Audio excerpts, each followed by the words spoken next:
Hi, it's Thomas Gronnemark. I'm a professional football throwing coach and I have the pleasure to coach Liverpool FC, the Danish champions FC Midtjylland and a secret German Bundesliga club. You might think that, hey, what is throwing coaching? Isn't it like Stoke in the old days? But, as I show you today, throwing coaching is many other things. Today I'm going to talk about how the long, fast and clever throw-in can help your team to win a football match. Let's start with a long throw-in. Yes, when I'm coaching the long throw-in, I'm focusing on approximately 30 different technical aspects. I'm also using video analysis and most players are improving between 5 and 10 meters and some even up to 15 meters. If a player can throw 28 meters in a test, then it's approximately the small box in the air in a match. If a player can throw approximately 34 meters in a test, then it's again approximately the first post in the air. And if a player can throw 37, 38, 39, even 40 meters, then it's approximately the penalty spot in the air. And that's players like Kian Hansen from FC Midtjylland, Mikkel Quist from AC Horsens and Joe Gomez from Liverpool FC, guys or players who I've trained all of them. You can say that the longer your throwing is, the more dangerous it is. And let's say, for example, that you can throw only 28 meters. Then you have to put a player at the small box. Then we have one to defend him. You can also take two players. And then you have some players who have to receive the ball somewhere in here and someone who will mark them.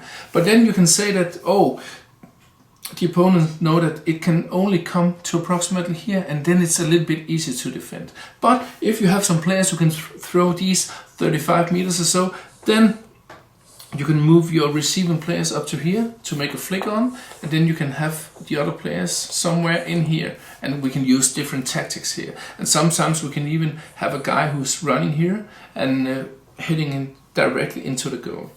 But again, if you have some players who can throw to the penalty spot or even further, then it's very, very dangerous, because the opponent really don't know if we're going to set some guys here, or make some guys running here, or we'll throw over everybody and make some guys come running here. So if you have players like, for example, Joe Gomez from Liverpool FC, then it's very, very dangerous, and then the long throw-in can mean that you can have more chances and even more goals. Oh, you might say that, we're not doing long throw-ins to the opponent's goal and so, but we are playing in another style. So, but I'll say that every fullback in every football team has to have a long throw-in, no matter what kind of style you're playing. And I'll give you an example here, because I've been coaching a player called Andreas Paulsen.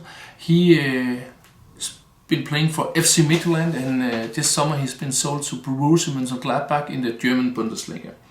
When he started out with my coaching, he could throw approximately 24.25 meters. That was not especially long, that was acceptable for a beginner, but yeah, that was okay. But after my coaching, he improved to 37.90 meters. He improved almost 14 meters. And why is that important for every fullback in the world? It's important because when he could throw 24.25, then he had a throwing area on 925 square meters. And that meant that he could throw to his teammates here all over the pitch. But when he improved to the 37.90, then he also improved his throwing area to 2256 square meters. And that meant that instead of throwing like this, he could throw in this area. And why is this important for every fullback in the world and every team? It's important because a lot of teams lose the ball when they have a throw-in under pressure.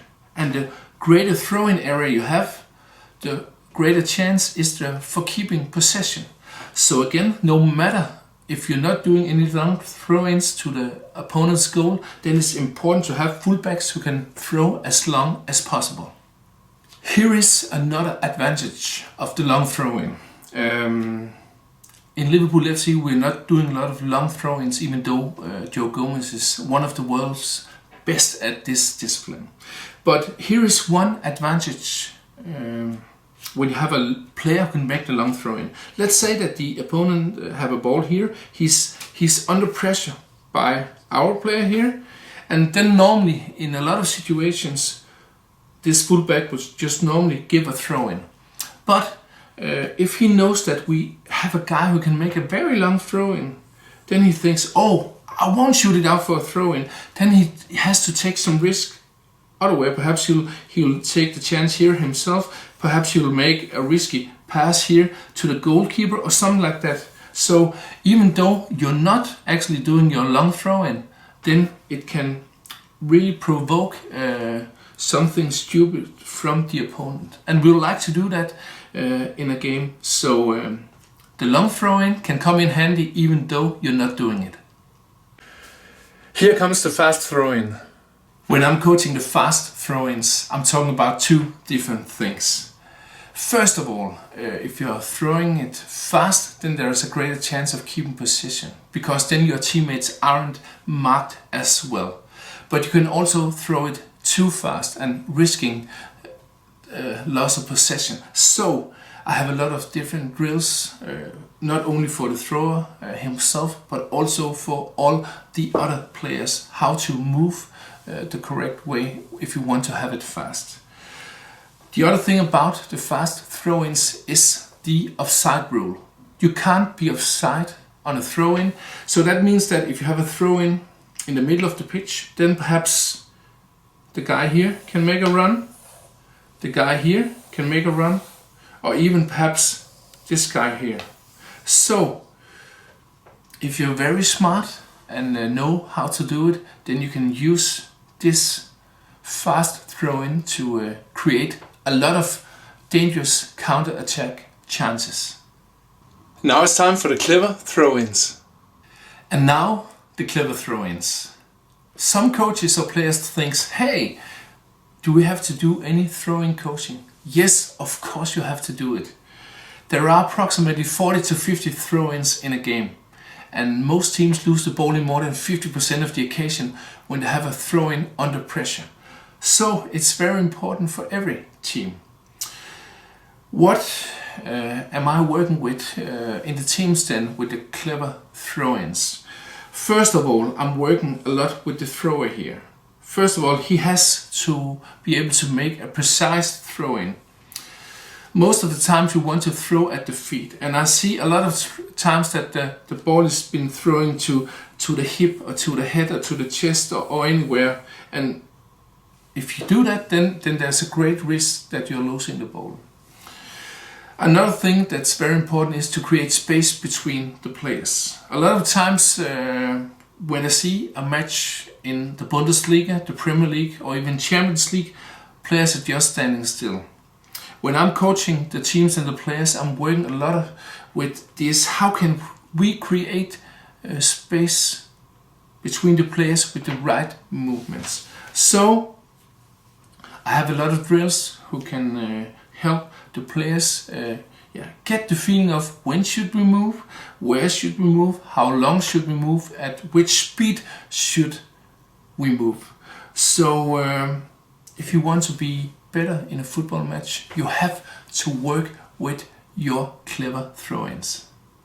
Thanks for watching this video. If you want to learn more about football throw-ins, then be sure to subscribe to my channel and remember to push on that little bell, then you are totally sure of hearing all the news I have for you. I also have some online courses on my site, and I have 2 online courses, and the first is for coaches who are coaching small kids up to 13 years old, and a lot of them have difficulties learning the players how to make a good throw-in, but also how to make the right movements around the players and everything. I also have a second online course, and that's for teenagers who want to make a longer throw-in. But if you want to buy any of these two courses, then you can find the link in the description of this video. But then again, I want to wish you a fantastic day and see you out there. Bye bye.